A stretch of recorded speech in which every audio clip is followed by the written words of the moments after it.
और उसको देते हुए भी मन मुदरी मन मुदित उतारी, इस समय भी तुम प्रसन्न हो। और प्रभु श्री सीता जी का उस समय बंधन करने लगे। श्री सीता जी ने कहा कि प्रभु आप मेरा बंधन क्यों करते हैं, आप तो मेरे सरकार हैं, मेरे स्वामी हैं, मेरे पति हैं। श्री सीता जी ने कहा, तो सरकार ने कहा कि सीता तेरे जैसे स्त्रियां नहीं होती, वह तो देवी होती हैं, इसलिए आज मैं देवी की पूजा कर रहा हूं, क्योंकि देवियों को तो पूजा जाता है, इसलिए मैं तेरा बंधन कर रहा हूं, तेरा पूजन कर रहा हूं। प्रत्येक स्थिति में जब सब कुछ था तब भी आप मुदित थी, प्रसन्न थी, और आज सब कुछ चला गया तो एक मुद्रिका शेष है तो भी आप प्रसन्न हैं। और महाराज केवट ने कहा, नाथ आज मैं काह न पावा, मिटे दोष दुख दारिद दावा। अब कछु नाथ न चाहिए मोरे, दीन दयाल अनुग्रह तोरे। और केवट कहता है, फिरती बार मोहि जो देवा, सो प्रसाद में सिर धर लेवा।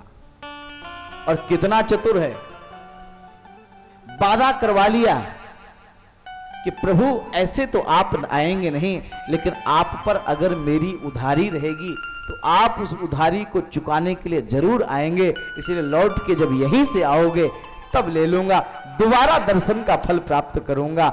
इतनी जल्दी आपको छोड़ने वाला नहीं है ये केवट। और महाराज भगवान आगे बढ़े और गंगा के तट से आगे चल करके प्रयाग पहुंचे। तब प्रभु भरद्वाज वहीं आए और महाराज भरद्वाज को प्रणाम किया। महर्षि भरद्वाज से रास्ता पूछा कि आगे जाने के लिए रास्ता क्या है। भरद्वाज जी ने रास्ता बताया और महाराज भरद्वाज ने रास्ता क्या बताया, 4 शिष्यों को भेज दिया। और ये 4 शिष्य कौन से हैं? बोले वेद के 4 सिद्धांतों को भेजा, भक्ति ज्ञान वैराग्य और उपासना। संकेत क्या है? राम तुम्हें राक्षसों का संहार करना है और वन में जाकर के भक्ति ज्ञान वैराग्य और उपासना के द्वारा अपने जीवन को इतना तपोमय बनाना कि तुम वेद के इस 4 वेदत्रय सिद्धांत को मानते हुए वेद पूर्वक यानी श्रुति मार्ग जो है, वेदों का जो मार्ग है, शास्त्रों का जो मार्ग है, उसके अनुसार जीवन को यापन करके इस धरती के भूभार को हल्का करना। इसलिए 4 शिष्यों को मानो 4 वेदों के रूप में भेज दिया। यमुना नदी के तट पर आए भगवान और यमुना को प्रणाम किया और महर्षि भरद्वाज के 4 शिष्यों को वापस भेज दिया। महर्षि आगे चलकर के वाल्मीकि मुनि के आश्रम में आए और वाल्मीकि मुनि के आश्रम में आकर के महर्षि वाल्मीकि से रहने का स्थान पूछा। महर्षि वाल्मीकि से रहने का स्थान पूछा।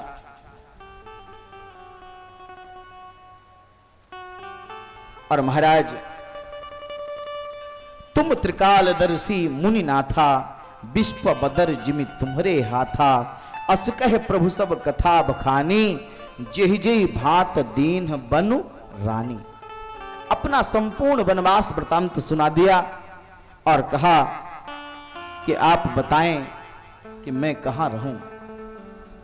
वाल्मीकि जी ने कहा, सुनहु राम अब कहूं निकेता, जहां बसऊं सिय लखन समेता। मैं आपको ऐसा स्थान बताता हूं और 14 स्थान बताए महर्षि वाल्मीकि ने। और अंत में कहा कि आप मंदाकिनी के तट पर चित्रकूट में निवास करिए। चित्रकूट में जाकर के आप निवास करिए। और मित्रों, ये चित्रकूट क्या है?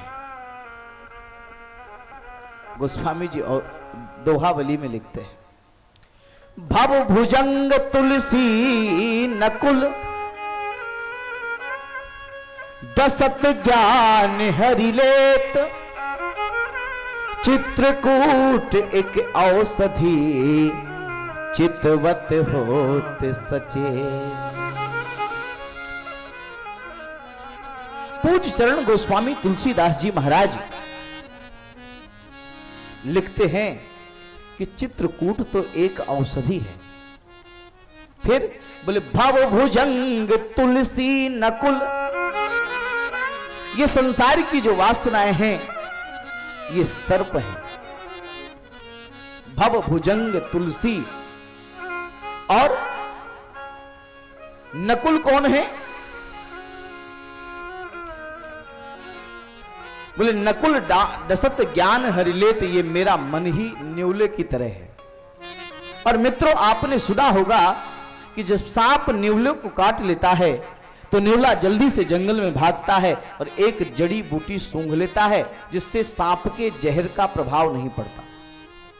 तो तुलसीदास जी कहते हैं कि मेरा मन ही न्यूला है और संसार की ये जो वासनाएं हैं इस मेरे मन रूपी न्यूले को ये डसती हैं सर्प के रूप में। और मैं क्या करता हूं?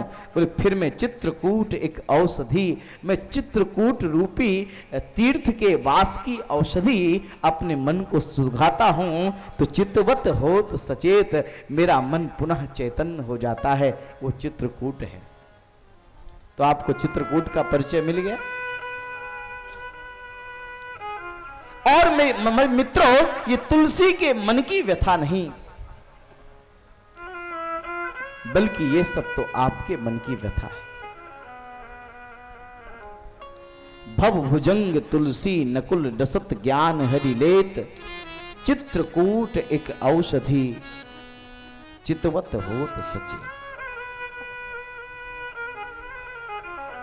इसलिए ये संसार की वासनाएं अगर हमारे मन को भी डसती हो और ये हमारा मन रूपी नेवला अगर उनके उस सांप के जहर से, उन वासनाओं के प्रभाव से जहरीला होता हो, तो हमें भी चित्रकूट में वास करना चाहिए, तीर्थ में वास करना चाहिए। चित्रकूट गिरि करहु निवासु, चित्रकूट गिरि करहु निवासु, जहाँ तुम्हारे सब भांति सुपासु, जहाँ तुम्हारे सब भांति सुपासु। नदी पुनीत पुराण बखानी, नदी पुनीत पुराण बखानी, अत्रि प्रिया निज तप बलयानी, अत्रि प्रिया निज तप बलयानी, सुर सर धारे नाव मंदाके, सुर सर धारे नाव मंदाके, जो सब पातक हो तक डारे, जो सब पातक हो तक डारे। अत्रि आदि मुनि बर बहु बसई, करहि जोग जप तप तन कसई, अत्रि आदि मुनि बर बहु बसई, करहि जोग जप तप तन कसई। चित्रकूट तुम करहु निवास, चित्रकूट तुम करहु निवास। तो आप चित्रकूट में निवास करेंगे। और मित्रों, हम लोगों ने भी निश्चित किया है कि चित्रकूट में एक विशाल भव्य आश्रम का निर्माण हनुमान धारा के सामने करेंगे। और आपको ज्ञात होगा कि वहाँ 1 बीघा भूमि खरीद ली जा चुकी है इसके लिए, जिसमें हम अनाथ अभावग्रस्त बच्चों का एक भव्य गुरुकुल बनाएंगे, जहां वैदिक ज्ञान से परिपूर्ण संस्कृति के वाहक संवाहक तैयार किए जा सके। भविष्य में चित्रकूट में रहने को मिलेगा आपको, और वृंदावन में भी रहने को मिलेगा। वृंदावन का भी आश्रम तैयार हो चुका है, वहां भी आप लोग आमंत्रित रहेंगे। तीर्थ में वास करने से मन शांत होता है, इसलिए वाल्मीकि जी ने बहुत सुंदर आश्रम, सुंदर बात कही कि आप जाकर के चित्रकूट में निवास करिए। और महाराज भगवान श्री राघवेंद्र चित्रकूट में आकर के मंदाकिनी के तट पर पर्णकुटी बना करके निवास करने लगे। अब चित्रकूट में भगवान को रहने देते हैं, अयोध्या चलते हैं। महाराज दशरथ का स्वर्गवास हो गया है। राम के वियोग में महाराज दशरथ का स्वर्गवास हो चुका है। वशिष्ठ जी ने भरत जी को बुलाने के लिए दूत भेजे हैं नई कैकेयी देश में। ननिहाल में भरत के दूत भेजे हैं, और इधर महाराज के शरीर को तेल की नाव में डुबो करके रखा गया है ताकि शरीर खराब ना हो। और महाराज भरत को लगता है अनुरथ अवध आरंभ्य जबते कुसगुन होय भरत कहूं तबते। जब से अवध में अनर्थ का आरंभ हुआ है, भैया भरत को स्वप्न में असगुन दिखाई देते हैं। विप्र जीवाय देहि दिन दाना शिव अभिषेक करहि विधिना।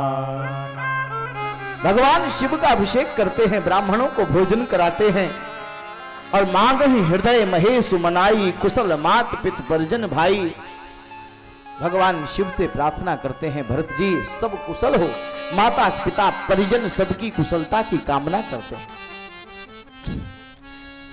यही विधि सोचत भरत मन धामन पहुंचे आई, तो गुरु अनुशासन श्रवण सुनी चले गणेश मना। श्री भरत जी वायु के समान वेग वाले घोड़ों को जल्दी दौड़ाते हैं, और अयोध्या में जैसे ही प्रवेश किया भरत जी ने, तो असगुन हो ही नगर पै ठारा। असगुन हो नगर पै ठारा, रटहि कुभाती खेते करारा। रटहि कुभाती करारा, सगुन होहि नगर पै ठारा। सगुन होहि नगर पै ठारा। असगुन हो रहा है, और महाराज सियार खर की आवाज सुनाई दे रही है।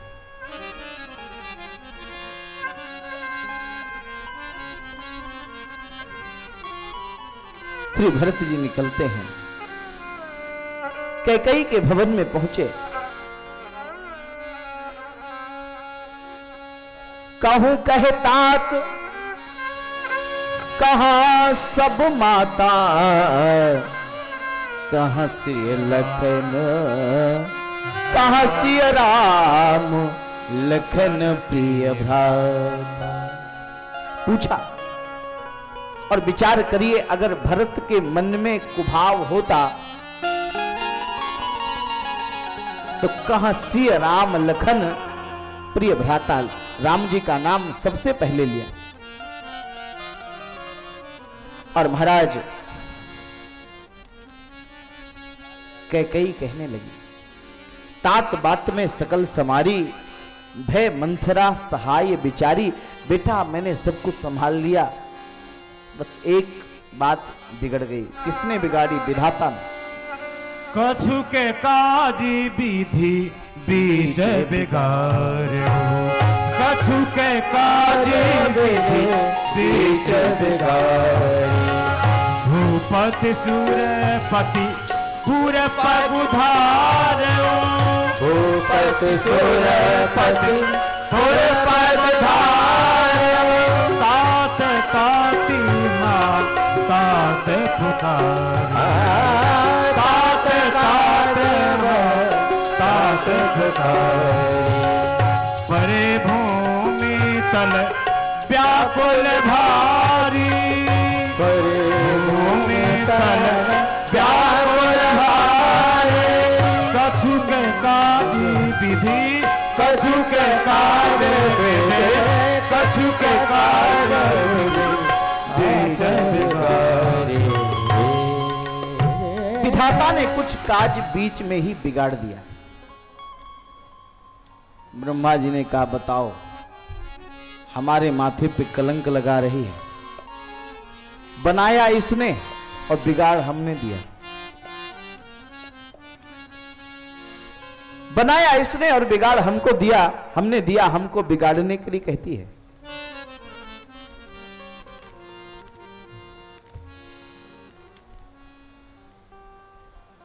कहती हमने बिगाड़ दिया। और इसलिए कैकेयी ने पूरी बात बता दी कि मैंने तेरे लिए राज्य मांगा। इतने बीच में ही पिता का स्वर्गवास हो गया। और जैसे ही पिता की बात सुनी स्वर्गवास की, भूमि पर गिर पड़े भरत जी।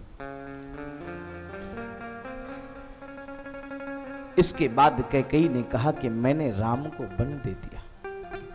तेरा राज्य निष्कंटक बनाने के लिए मैंने राम को वन दे दिया। तो गोस्वामी जी लिखते हैं, भरत ही बिसर्यो पितु मरन, सुनत राम बन गौन, हेतु अपन पयो जान जिए, थकित रहे धरि मौन। पिता के मरण की बात भूल गए भरत जी, प्रभु के वनवास की बात याद आ गई। और कैकेयी को यहां पर भरत जी ने पापनी कह दिया। पापनी सबहि भांति कुल नासा। भरत अपनी मां को कैकेयी को पापनी कहते हैं। और महाराज, मोह समान को पात की बात कहूं कुछ तो ही। पहली बात तो भरत जी कहते हैं कि मैं ही सबसे बड़ा पापी हूं, इसके बाद मैं तुझे कुछ कहता हूं। और महाराज कटु वचन कह दिए। और गोस्वामी जी कहते हैं केवल भरत को क्रोध नहीं है, लख रिस भरियो लखन लघु भाई। लक्ष्मण जी के छोटे भाई हैं शत्रुघ्न जी, वो भी क्रोधित हैं। और उसी समय श्रृंगार आभूषणों से सज करके मंथरा आई स्वागत करने के लिए, भरत की आरती उतारने के लिए। शत्रुघ्न जी से कहा कि इलाज करो। और महाराज शत्रुघ्न जी ने मंथरा की चोटी पकड़ करके पूरे आंगन में घसीटना शुरू किया।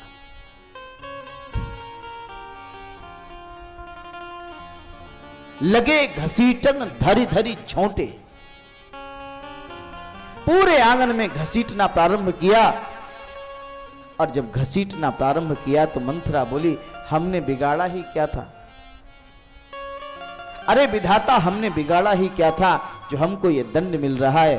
भरत जी ने देखा, भरत ने कहा, शत्रुघ्न इसे मत मारो, इसे मत मारो। शत्रुघ्न ने कहा कि भैया भरत, अपराधी को दंड देना धर्म है या अधर्म? भरत जी ने कहा कि अपराधी को दंड देना धर्म है, लेकिन तुम इसे छोड़ दो, इसे छोड़ दो। शत्रुघ्न जी ने कहा कि भैया भरत, अपराधी को दंड देना जब धर्म है तो आप इसे छोड़ने के लिए कह रहे हैं, तो क्या मैं इसे छोड़कर अधर्म का आचरण करूं? क्या मैं इसे छोड़कर के अधर्म का आचरण करूं? भरत जी ने कहा कि शत्रुघ्न, मैं इसे छोड़ करके अधर्म का आचरण करने के लिए नहीं कह रहा, लेकिन शत्रुघ्न पहले ये पता तो लगा लो कि अपराधी कौन है। पहले ये पता तो लगा लो कि कौन अपराधी है। और भरत ने कहा, मैं ही सकल अनरथ कर मूला। सबसे बड़ा अपराधी तो मैं हूं शत्रुघ्न। शत्रुघ्न जी कांप गए। भरत ने कहा, विचार करो शत्रुघ्न, कैकेयी मां को इसने भड़काया और कैकेयी ने मेरे मोह में बंध करके महाराज से 2 वचन मांगे और उसमें एक में मेरे लिए राज्य और दूसरे में भैया को वनवास मांग लिया। तो विचार करो, ना मैं होता, ना कैकेयी के मन में मोह होता, और ना ही कैकेयी को ये मंथरा भटकाती, और ना ही कैकेयी मेरे लिए राज्य मांगती, और ना ही भैया राम को वनवास होता, और ना ही पिता का स्वर्गवास होता।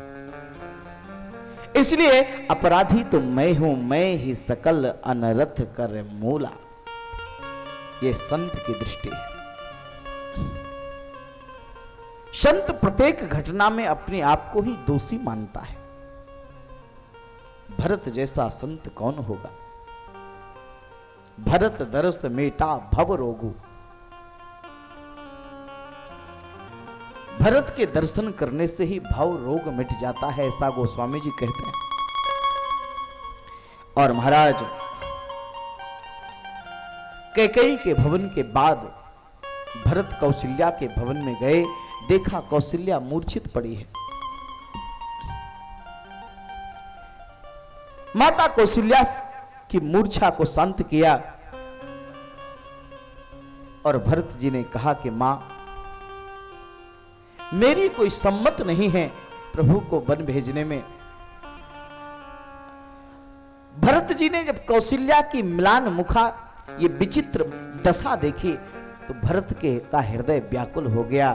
भरत देखत भरत विकल भय भारी, परे चरण तन दशा विचारी। भरत का हृदय व्याकुल हो गया, मां की ये दशा। और महाराज पूछ दिया, और यहां भी भरत जी कहते हैं, मैं केवल सब अनर्थ हेतु, मैं ही सारे अनर्थों का हेतु हूं। पितु सुरपुर बन रघुवर केतु, पिताजी का स्वर्गवास और भाई का वनवास, इन सब का मूल कारण मैं ही हूं। और महाराज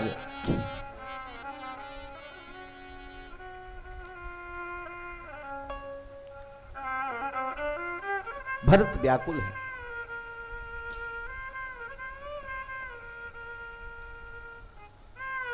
कौशल्या जी ने कहा, देखो कैकेयी हानि मेरी क्या कर गई। आज भरत को कौशल्या ने गोद में बैठा लिया है।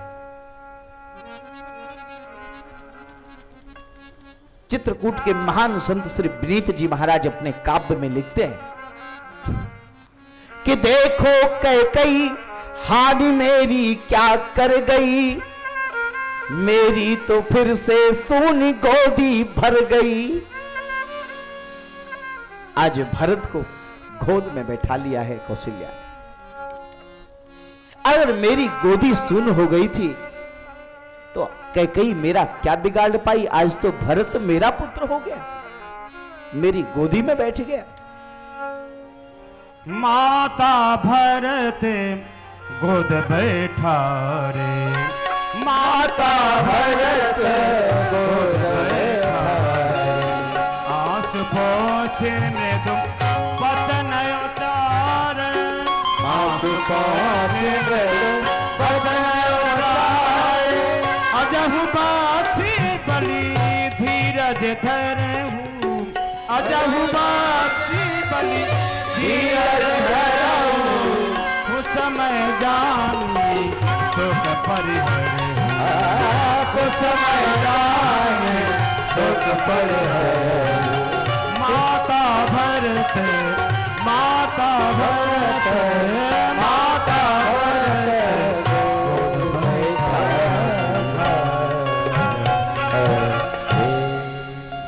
धैर्य धारण करने के लिए कहा।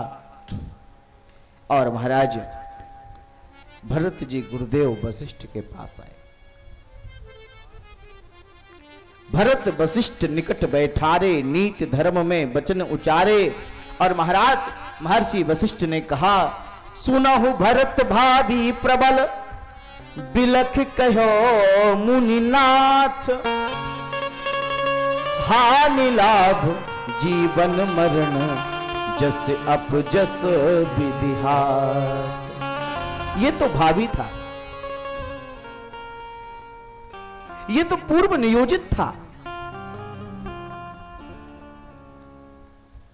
अरे किसी ने कहा कि भाभी को मिटाने की शक्ति शिव जी में है। भाभी का मतलब जो पूर्व निर्धारित है, पूर्व निश्चित है। और गोस्वामी जी यहां जब कैकेयी रूठ गई तब भी इस शब्द का प्रयोग करते हैं, सो भाभी बस रानी अयानी। भाभी के बस होकर यानी पूर्व निर्धारित घटना के बसीभूत होकर के आज कैकेयी रूठ गई। और यहां पर भी वशिष्ठ जी भाभी शब्द का प्रयोग करते हैं। सुनहु भरत भाभी प्रबल बिलख कहो मुनिनाथ। यहां भी भाभी कह दिया।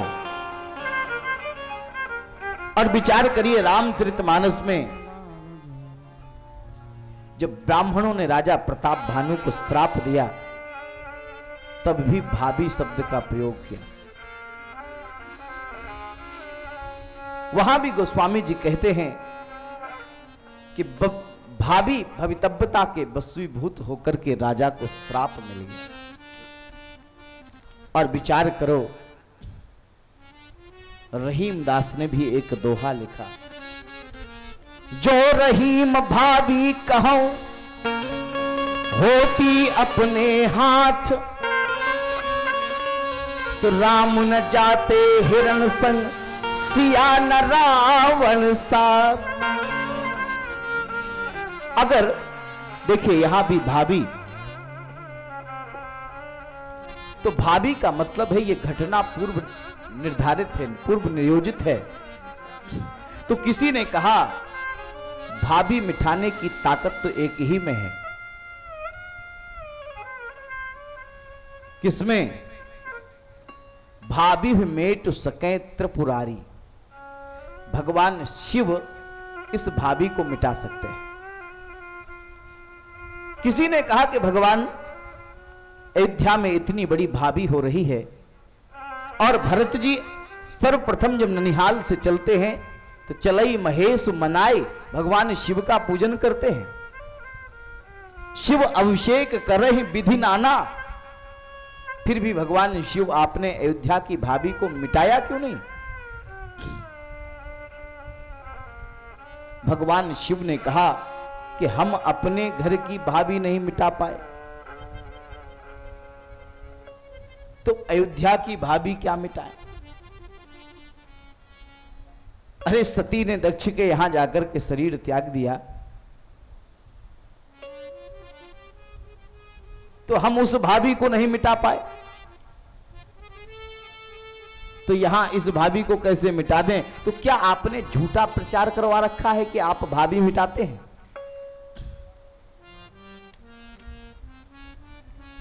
सती जी ने, शिव जी ने कहा कि मैंने प्रचार तो सच्चा करवाया है, मैं भाभी मिटा देता हूं। फिर आपने मिटाई क्यों नहीं? शिव जी ने कहा कि मैं उस भाभी को नहीं मिटाता। किस भाभी को? हरि इच्छा भाभी बलवाना, मेट सकहि को शंभु सुजाना। जिस भाभी में भगवान की इच्छा होती है उस भाभी को मैं नहीं मिटा सकता, बाकी सभी भाभियां मिटा सकता हूं। हरि इच्छा भावी बलवाना, हरि इच्छा भावी बलवाना, हृदय विचारत शंभु सुजाना, हृदय विचारत शंभु सुजाना, शंभु सुजाना, शंभु सुजाना। वशिष्ठ जी ने समझाया, महाराज दशरथ का अंतिम संस्कार किया गया। श्री भरत जी ने महाराज दशरथ का अंतिम संस्कार किया।